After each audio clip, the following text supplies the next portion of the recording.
Hey guys what's up. तो स्वागत है आपका एक नए वीडियो में। और आज मेरे साथ फिर से मौजूद है दीपान्विता। तो और आज हम एक बहुत ही इंटरेस्टिंग वीडियो देखेंगे। ताइवान एक ऐसा देश है जिनके साथ हमारे जो फ्रेंडशिप है वो हम पूरी तरह से एक्सप्लोर नहीं करते। अब ये इंडिया का डिफेंस पॉलिसी है या फिर चाइना का डर है, मुझे नहीं पता, but definitely we should explore this friendship because आप इस वीडियो में इसका सबसे बड़ा प्रूफ देख सकते हैं कि कैसे जो इंडियंस है उनको ट्रीट किया जाता है ताइवान में, और इतना अच्छा एटमॉस्फेयर है वहाँ पे। तो obviously there is a huge potential of a very good friendship with Taiwan. तो इसको हमें ज़रूर एक्सप्लोर करना चाहिए। आप क्या कहना चाहेंगे?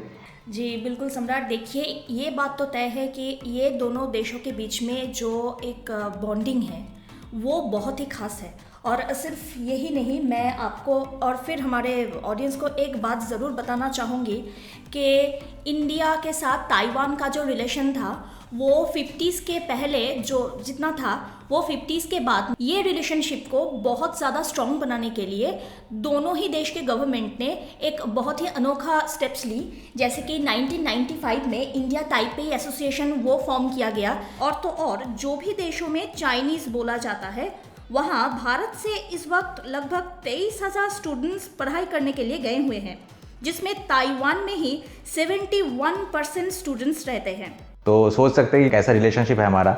मतलब 100% में से 71% जो है, जो मैंडरिन स्पीकिंग कंट्रीज़ में जाते हैं उनमें से 71% जो है वो ताइवान को प्रेफर करता है, ना कि चाइना या फिर किसी और देश को। तो आप इस एक बहुत अच्छा नज़ारा इस वीडियो में भी देख सकते हैं। तो चलिए वीडियो देखते हैं, उसके बाद काफ़ी सारे इंटरेस्टिंग कमेंट्स जो है हम पढ़ के सुनाएंगे। और मेरा जो व्यू है, हमारा जो ओपिनियन है वो भी हम आपको बताएंगे। तो चलिए वीडियो शुरू करते हैं।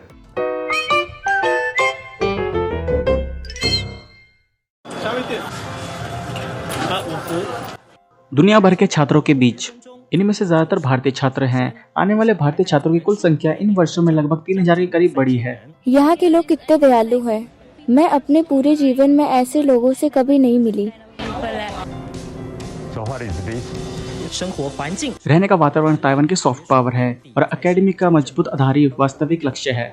हमने शोध के लिए ताइवान को चुना क्योंकि यहाँ शोध की सुविधाएं और अनुसंधान लक्ष्य बहुत अच्छे हैं। ताइवान में वर्तमान शोध स्तर बहुत अच्छा है। यह हमारे भविष्य के निर्माण में बहुत मददगार है और हम वैज्ञानिक अनुसंधान में और भी बहुत सी चीजों की खोज कर सकते हैं। सिंघुआ विश्वविद्यालय रसायन विज्ञान प्रयोगशाला में प्रयोग करते भारतीय छात्र। यहाँ भारतीय छात्रों की संख्या सबसे अधिक है। ताइवान में भारतीय छात्रों की संख्या साल दर साल बढ़ रही है। विश्वविद्यालय के रसायन विज्ञान विभाग में 1987 से भारतीय ग्रेजुएट्स हैं, जिनमें सबसे बड़ी संख्या डॉक्टरेट छात्रों की है। सिंघुआ विश्वविद्यालय भारत द्वारा विकसित दवा उद्योग में सहयोग कर रहा है। 2014 में 800 से अधिक भारतीय छात्रों ने ताइवान का रुख किया। 2019 में लगभग 3,000 छात्रों ने दाखिला लिया, जिसने विकास दर को 3 गुना कर दिया। क्योंकि अपने अच्छी तरह से विकसित फार्मास्यूटिकल उद्योग के कारण हमारे अधिकांश संपूर्ण भारतीय रासायनिक उद्योग में नामांकन क्षेत्र वास्तव में ताइवान में है। वे सभी कार्बनिक संश्लेषण पर केंद्रित है क्योंकि यह एक नौकरी बाजार का मुद्दा है। भारतीय जीव विज्ञान संकाय में प्रवेश के लिए सबसे पहले सिंघुआ विश्वविद्यालय को स्थापित किया। न केवल इंडिया सेंटर ने शिक्षकों को भारत भेजा, आगे 9 मैंडरिन भाषी केंद्रों की स्थापना कर भारत में ताइवानी शिक्षा को मान्यता प्रदान करने में मदद की। भारत में छात्रों की संख्या बढ़ने दे। निर्देशक विश्लेषण करते हैं कि भारत का अकेडमिक सिद्धांत व्यापक और गहरा है, लेकिन ताइवान को टेक्नोलॉजी और गणितीय प्रतिभा के इस समूह को बनाए रखने की जरूरत है। इसमें मौजूद बुनियादी विज्ञान और तकनीक है। आपसे बात करने में समय बर्बाद नहीं होता। यह सोचता है कि ताइवान के बारे में आपसे बात करना बेकार है। उच्च शिक्षा आज केवल अच्छा प्रदर्शन करने वाली चीज नहीं है। हमारे हाईटेक उद्योग ने उन्हें ताइपे यूनिवर्सिटी ऑफ कॉमर्स के आसियान समझौते में आश्वासित किया। इस वर्ग को बहुत ध्यान से सुना जाता है। मैं भारतीय मातृभाषा पढ़ता हूँ। शिक्षक शेन पिंगड़ू। मैंने भारत में गणित का बहुत अध्ययन किया। अब मैं चीनी भाषा का अध्ययन कर रहा हूँ, ताइवान दूसरी बार मास्टर डिग्री के साथ। जब मैं चीनी भाषा सीख रहा था तो मैंने लोगों को यह नहीं बताया कि कठिन था, और आप ये भी नहीं कह सकते कि हिंदी कठिन थी। ऐसा कहा जाता है कि पढ़ने और लिखने में प्रवीणता का लक्ष्य ताइवान को गहराई से विकसित करना है। विदेशी चीनी पूर्व छात्र संघ के सहयोग से ताइवान में हिंदी पढ़ाना। हालांकि अल्पसंख्यक भाषाओं में बहुत से छात्र नहीं हैं, पर आप संचार को बढ़ावा देकर अपना जीवन यापन कर सकते हैं। चीनी सीखने के बाद आप ताइवान के छात्रों के साथ प्रतिस्पर्धा करेंगे, और जब आप ताइवान के छात्रों के साथ कक्षा में होंगे तो प्रतिस्पर्धी महसूस करेंगे।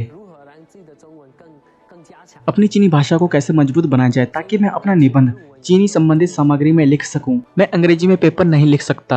मेरे लिए मैं हमेशा यही सोचता हूँ कि छोटी छोटी बातों का ध्यान रखना चाहिए। यथासंभव छोटी भाषाओं को बढ़ावा देना एक अच्छा विचार है। काफी मजेदार और हिंदी के अलावा एक बहुत ही खास जिम्मेदारी। ये हम छोटे दर्शकों से दुनिया तक पहुंचने के लिए 10 दक्षिण पूर्व एशियाई भाषाएं सीखते हैं, क्योंकि ताइवान के लिए चुनौती में चाहे कोई भी देश शामिल हो, हमेशा टैलेंट रखना है या नहीं, यह मायने रखता है।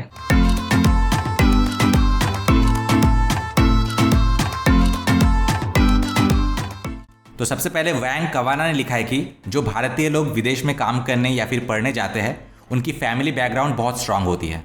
भाई स्ट्रांग फैमिली बैकग्राउंड वो क्या मीन करना चाहते थे वो मैं समझ नहीं पाया। स्ट्रांग एकेडमिक फैमिली बैकग्राउंड या फिर स्ट्रांग फाइनेंशियल फैमिली बैकग्राउंड।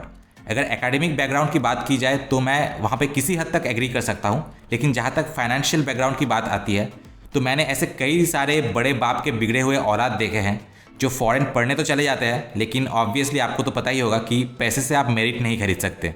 तो at the end of the day चाहे वो कितनी भी फॉरेन डिग्रीज हासिल कर ले, उससे घंटा फर्क नहीं पड़ता until and unless he or she really has talent and merit. On the other hand, अगर आपके पास पैसे ना भी हो तो आजकल scholarship exams, part time job, बहुत सारे ऑप्शंस अवेलेबल है। So where there is will there is always a way. इसके बाद केन ली इन्होंने लिखा है कि शिंगुआ यूनिवर्सिटी का एक ब्रांच इंडिया में भी होना चाहिए। क्या कहते हैं दोस्तों, ये एक सॉफ्ट पावर और फॉरेन लैंग्वेज का ब्रेक थ्रू होगा। बिल्कुल, बट रिलेशनशिप मेरे ख्याल से म्यूचुअल होना चाहिए। तो अगर शिंगुआ यूनिवर्सिटी का ब्रांच इंडिया में हो तो अच्छा होगा कि हमारे आईआईटी के ब्रांचेस भी ताइवान में हो। ये ब्रेक थ्रू सही मायने में एक बेहतरीन सॉफ्ट पावर एक्सचेंज होगा और चीन को जलाने का एक अच्छा मौका भी। उसके बाद रेस ए ने लिखा है कि Indian mathematics is really super strong. मतलब सच में कभी कभी मैं सोचता हूँ कि कैसे कुछ लोगों के कंट्रीब्यूशन पूरे देश को एक अलग ही लेवल पे ले जाते हैं। नो डाउट आर्यभट्ट, रामानुजम, शकुंतला देवी के अलावा भी हमारे देश में कई सारे दिग्गज मैथमेटिशियंस थे और है, लेकिन इन लोगों ने हमारे देश के छवि को कुछ ऐसा बदला है और दुनिया में हमें कुछ ऐसा रिप्रेजेंट किया है कि इससे सभी भारतीय नौजवानों को बहुत इंस्पिरेशन मिलती है और इसी इंस्पिरेशन से हमारे देश में ऐसे और भी सारे लेजेंड्स पैदा होते रहते हैं।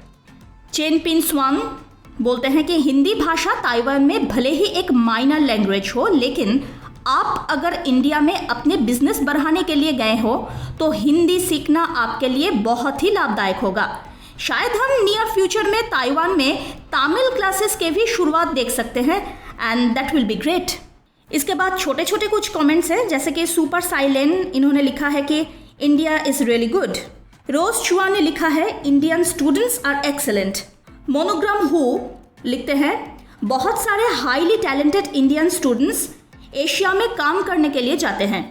उसके बाद डबल ओ ने लिखा है कि जो स्टूडेंट्स ताइवान में पढ़ने आते हैं वो हाई कास्ट फैमिली से बिलोंग करते हैं, राइट? इस सज्जन को क्या तकलीफ है भाई, क्या तकलीफ है इनको? ओहो, मतलब ये लोग अभी भी उस एज ओल्ड कास्ट स्टीरियोटाइप में अटके हुए हैं।